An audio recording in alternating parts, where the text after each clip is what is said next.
Motivating, but वो भी एक डिस्ट्रैक्शन बन जाते हैं कभी कभी।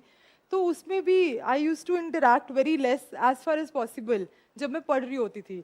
तो I being a morning person, so I use to get up 5 AM, तो जब क्लासेस लगाती थी तब तो I use to get up around 4:30, but उसके बाद भी I continued that practice 5 AM तक I use to get up. And I made it a point कि 5 to 10 AM का जो टाइम है उसमें I do not interact with any one from the family also.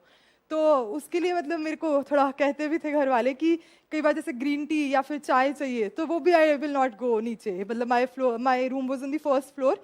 तो I had requested my mother and father कि please आप चुपचाप आइए वो रख के, और प्लीज़ जाते बनिए, गुड मॉर्निंग भी बाद में कर लेंगे। बिकॉज वो थोड़ा सा टाइम ही डिस्ट्रैक्शन बन जाता है। कई बार उन्होंने कोई बात की कि कल ये हुआ घर पे, कल ये आए, तो I use to make sure कि जब I am awake and it's my productive time, I do not talk to anyone, so I avoided going there. अपने रूम में रहती थी या फिर टेरेस पे जाके as per the weather I used to go. I used to ask them to give me my refreshments वहीं पे सुबह के 4-5 घंटे, और तो वो आई थिंक वो प्रोडक्टिव हो जाता। फिर उसके बाद अगर फैमिली डिस्ट्रैक्शंस हैं भी ना तो माइंड में रहता था यार चलो 4-5 घंटे पढ़ लिया है, अब चलो कर ही जाने दो कोई बात नहीं, उसके बाद इट इज़ मैनेजेबल। फिर शाम के पीरियड में वी कैन रिलैक्स, तब उनके साथ स्पेंड करें। तो which ever time you feel is the most productive for you, उस टाइम में यू मेक श्योर कि आप किसी के साथ इंटरैक्ट ना करें, या फिर बता के रखें कि this is the time I would not be entertaining anyone, irrespective of whether you are a family member, whether you are a friend. तो उतना फिर आपको थोड़ा सा रखना पड़ेगा अपने ऊपर कंट्रोल, और उनको भी क्लैरिटी के साथ ये मैसेज और ये रिक्वेस्ट करनी पड़ेगी। सोशल मीडिया डिस्ट्रैक्शंस को कैसे कौन सी सोशल मीडिया आपको ज़्यादा डिस्ट्रैक्ट कर रही है उसको डिस्कस करते हैं। इंस्टाग्राम, फेसबुक, व्हाट्सएप, सारे पर्सनली मुझे ना यूट्यूब स्क्रोलिंग बहुत ज़्यादा डिस्ट्रैक्ट करती थी। I was not a Facebook person और एन इंस्टा पर्सन। शॉर्ट्स तो वो ना बड़ा एडिक्टिव है, एक बार ही कुछ स्क्रॉल करो, they are very sharp, they know कि आपको इस तरह का कंटेंट पसंद है, तो वो डालते ही रहते थे। तो what I used to do was कि वो मैं हटा दिया था मैंने एक टाइम के बाद। वो कमेंट्स वाला जो सेक्शन होता है या ऑटो प्ले वाला होता है ना, ये छोटी छोटी चीज़ें उसको हटा दो। एक सेटिंग्स में जाके देयर इज एन ऑप्शन कि कुछ कमेंट्स भी ना आए हमें उस चीज़ के, और कुछ आगे रिकमेंडेशंस भी ना आए। तो that you can do to avoid, ताकि जो आपका मन है आप बस वही देखो और वो आपको ट्रिक ना कर जाए कि ये भी इसको पसंद है तो ही और शी कैन बी ट्रिक्ड। तो इस तरह से you can be distracted. And I think अगर मोटिवेशन है ना तो ज़रूरत ही नहीं पड़ती है यार किसी चीज़ की। अगर आपको लग रहा है कि आपका टाइम प्रेशियस है, you value your time, why are you letting them to regulate your time. अपने हिसाब से देखो। जब कोई नई म्यूजिक, मैं ट्रेलर्स बहुत देखती थी, मूवीज देखने का टाइम नहीं होता था ना, तो trailers I used to see a lot, ताकि पता रहे कौन सी मूवी चल रही है। अब ऐसे दोस्तों में जाके बैठे हो तो ऐसे किताबी कीड़ा टाइप्स ना लगे, तो ट्रेलर्स वेलर्स देख लिया करो, सबको लगेगा मस्त बंदा है और टाइम भी नहीं वेस्ट होगा, ठीक है।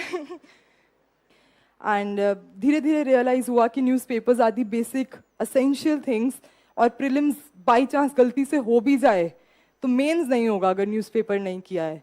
तो न्यूज़पेपर द हिंदू आप पढ़िए 1 घंटा। तो I tell you how I use to do it. The Hindu में सुबह पढ़ लेती थी, एंड तो I got help from my father a lot for the newspaper thing. तो अब जैसे द हिंदू को भी पढ़ना है तो कई बार हम फ्रंट पेज पढ़ लिया, एडिटोरियल वर्ल्ड और ये सब पढ़ लिया, बाकी चीज़ें हम मिस कर देते हैं। और यूपीएससी नोज कि ये बच्चे ऐसे ही करते, तो वो बीच में से कहीं कोई आर्टिकल आया होता है जो रेलिवेंट होता है तो वो डाल देते हैं। तो my father use to mark that for me, so he use to mark it question बना के। तो वहाँ से आई यूज टू नो कि अरे यार अच्छा ये भी क्वेश्चन बन सकता है, तो उसको मार्क कर लिया। तो मैं सुबह न्यूज़पेपर पढ़ लेती थी, और एक हाईलाइटर रखा हुआ था मैंने, तो I use to highlight the important things in the newspaper itself. Okay, उसके बाद I use to go to the daily news analysis रात को, क्योंकि वो पिछले दिन का अपलोड होता है मोस्टली। तो रात को I use, and again being a person who likes to read through in the physical format, मैं उसका प्रिंट आउट ले लेती थी डेली न्यूज़ एनालिसिस का। कई बार 9-10 पेजेस का होता था। मोस्टली मैंने दृष्टि IAS का डेली न्यूज़ एनालिसिस ले लेती थी, but you can take any. बाद में मैंने रियलाइज़ किया कि everybody is doing well in that, उसमें कुछ डिफरेंस नहीं है, तो वो मैं ले लेती थी। तो आई यूज टू मैच कि अगर न्यूज़पेपर में जो चीज़ मैंने हाईलाइट की है ना, अगर वो दृष्टि में कवर हो गई डेली न्यूज़ एनालिसिस में, तो उसको नोट करने की ज़रूरत नहीं है, because anyhow this is going to my base. वो डेली न्यूज़ एनालिसिस का प्रिंट मैंने निकाल लिया है, तो ना तो मुझे नोट बनाना पड़ा, वो नोटेड है ऑलरेडी डेली न्यूज़ एनालिसिस में, कुछ एक्स्ट्रा मुझे प्रीलिम्स का पॉइंट लगता था तो पीछे एक blank page I use to leave, उसमें I use to note, and at the end it got very bulky. तो इतने इतने मेरे वो हो गए थे करंट अफेयर्स के, बट आई डोंट थिंक कि वो नेगेटिव रहा मेरे केस में, because I had managed it very well कि प्रीलिम्स के लिए जो भी था use to highlight it with another pen, mains के लिए तो I use to just read, क्योंकि वापस जाना इतने सारे करंट अफेयर्स पे मेंस के लिए इट्स काइंड ऑफ इम्पॉसिबल। तो प्रीलिम्स में I felt it was essential. तो वो जो डेली न्यूज़ एनालिसिस के प्रिंट आउट्स थे उनके पीछे मैंने द हिंदू के इंपॉर्टेंट क्वेश्चंस भी लिखे होते थे प्रीलिम्स पॉइंट ऑफ व्यू से। मेंस का मैंने बता दिया, वो रजिस्टर मेंटेन जो किया था उसमें आई यूज टू वो, तो उस पर पीछे लिख लिया, तो वो बस वो एक कॉपी बन गई डेली न्यूज़ एनालिसिस की। तो उस दिन के सारे करंट अफेयर्स इंपॉर्टेंट क्वेश्चंस मेरे पास रजिस्टर हो गए। And apart from that daily 5 to 10 questions I use to attempt. Vision के और इनसाइट्स के जो आते हैं 5 क्वेश्चंस डेली दे अपलोड, एक स्टैटिक पोर्शन से और एक करंट से। तो वो आई यूज टू सी कि कोई इंपॉर्टेंट पॉइंट मिस तो नहीं हो गया उस दिन का। तो इस पूरी चीज़ में 2 या 3 घंटे मेरे जाते थे कलेक्टिवली, सुबह और रात वाला टाइम मिला के, but I think it was worth it.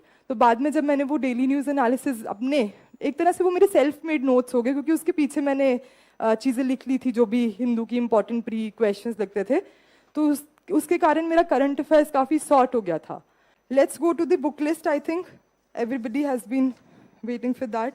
कुछ डिफरेंट नहीं है, बुक्स सेम रहेंगी, लोग सेम रहेंगे, बट फिर भी I know it's nice to hear the same things again, because बार बार वो हो जाता है। तो वॉट आई डिड वाज कि NCERTs मैंने 2019 में when I was in the 4th year of my college, तो वो मैंने वहाँ कर ली थी। और NCERTs में से क्वेश्चन आए या ना आए, it becomes important because conceptual clarity बहुत आ जाती है। तो book list we were discussing I suppose. तो लास्ट ईयर में मैंने NCERTs अपनी जो है वो कंप्लीट कर ली थी। तो उससे ये फ़ायदा रहता है कि कंसेप्चुअल क्लैरिटी जो है आपकी वो क्रिस्टल क्लियर, आपको चीज़ें समझ में आ जाती हैं कि ये चीज़ है ये नहीं है। कई बार प्रीलिम्स में आए क्वेश्चन ना आए डजेंट मैटर, खुद को जब चीज़ें क्लियर होती हैं तो मेंस में भी काफ़ी हेल्प मिल जाती है। And I start subject wise. I use the, ऐसे बोल देती हूँ, सेम सी हैं किताबें, तो अगर किसी को लगा कि you want the name written so I write it. Done. History में एंशिएंट, मिडिवल और मॉडर्न। तो एंशिएंट और मिडिवल में we have been doing RS Sharma and Satish Chandra sir की बुक्स, वो तो करनी ही है। तो one thing I figured out work for me was कि 6th to 10th की जो NCERTs हैं, स्पेसिफिकली 6th की एक एंशिएंट की आती है और 7th की भी आई थिंक है मिडिवल की। तो करेक्ट मी अगर मैं क्लासेस का नाम गलत बोल रही हूँ तो, बट आई थिंक यही है। तो वो जो NCERTs है ना, उसमें टर्मिनोलॉजीज भी दी हुई हैं। कई बार एक साइड में छोटा सा बॉक्स होता है, उसमें कोई इंपॉर्टेंट सी टर्म होती है, उसका मतलब एक्सप्लेन कर देते हैं। तो यू वुड हैव नोटिस्ड आजकल प्रीलिम्स में ऐसे टर्मिनोलॉजी बेस्ड क्वेश्चंस आ जाते हैं कि ये चीज़ का क्या मतलब है। तो वो उधर से इजी टू गेट क्वेश्चंस हैं, और उसने मुझे 4 मार्क्स फेच किए अपने प्रीलिम्स में, और वो लास्ट के कुछ दिनों में आई रिवाइज्ड दोज NCERTs। तो ये चीज़ आप ऐड कर सकते हैं, will consume less time but will fetch you marks. Polity में, मॉडर्न में spectrum was the key. Polity में भी हाफ लक्ष्मी सांत सर की बहुत ही अच्छी बुक है, तो that I use to follow. Environment is something which is becoming very important nowadays. तो उसके लिए एक तो साइंस एंड टेक के जो क्वेश्चंस और बायो के मिक्सचर में जो आते हैं ना, वो ना साइंस में सही बैठते हैं ना इन्वायरमेंट में, बट वो आ जाते हैं। तो उसके लिए बायो की जो NCERTs है ना, एक तो वो लास्ट के 4 तो बोलते ही हैं सब कि लास्ट के 4 चैप्टर्स कर लो, तो थोड़ा सा खुद का दिमाग भी लगा लेना। उसने आगे भी दिया हुआ है जीन्स पे, जेनेटिक टेक्नोलॉजी पे। तो ये जो क्वेश्चंस है बायोलॉजी की NCERT से, और इसमें आपको एक फ़ायदा ये भी रहेगा कि जो प्रीलिम्स के बाद जो आंसर कीज आती है ना, उसमें बहुत जो डिस्प्यूट रहता है कि ये सही है कि वो सही है, जो NCERT में दिया होता है वो मोस्टली सही रहता है। What I have analysed from the previous year question papers और उनकी आंसर कीज को। तो इसलिए भी NCERTs इंपॉर्टेंट हो जाती हैं, because they will go by standard books. तो बायो की NCERTs में मैंने वो 2-3 चैप्टर्स भी एक्स्ट्रा कर लिए थे, and that again fetched me 2 or 3 marks, 2 marks in the prelims. और इन्वायरमेंट के लिए वही है कि if you come across any species in the news और you come across a national park, तो please make it a point कि आप फटाफट गूगल कीजिए कि मैप में कहाँ पे है, कौन सी रिवर पास थ्रू कर रही है उसके। तो इस तरह के क्वेश्चंस, ये प्रीवियस ईयर क्वेश्चंस में जब आपने देखे होंगे ना कि these kind of questions are important, तो फटाफट you can just google them right at that point. कई बार भूल जाते तो रिविजन भी हो जाएगी आपकी, कभी पहले पढ़ा है तो takes just hardly 5-10 seconds to google it, just google it fast.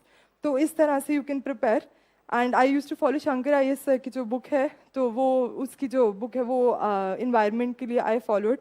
उसको भी मैंने एंड टू एंड नहीं पढ़ा था, but you will know when you see the previous year question papers कि क्या इंपॉर्टेंट है और क्या नहीं है।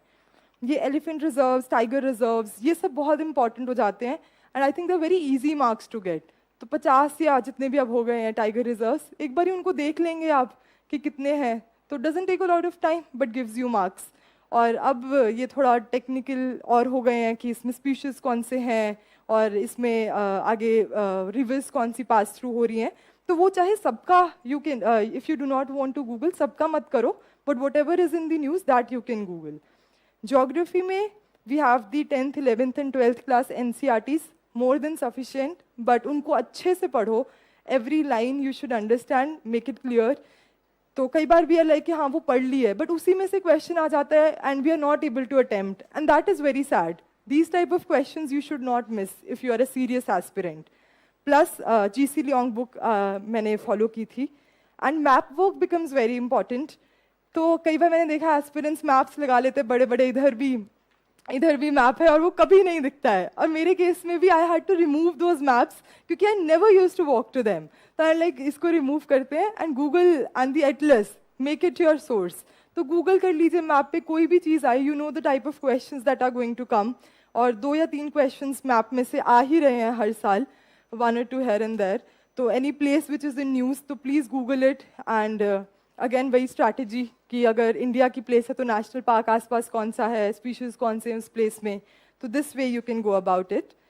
आर्ट एंड कल्चर में we have the NCERT of class 11th, Fine Arts NCERT। Along with that, I did Nitin Singhania sir's book also very well। And I think that art and culture is one thing जिसमें से अगर question आ जाए and you are able to attempt, again easy marks, because these do not fall into the unpredictable category at least। So what makes this exam unpredictable are not these questions। So if you're getting these wrong, then there's seriously something wrong with the preparation।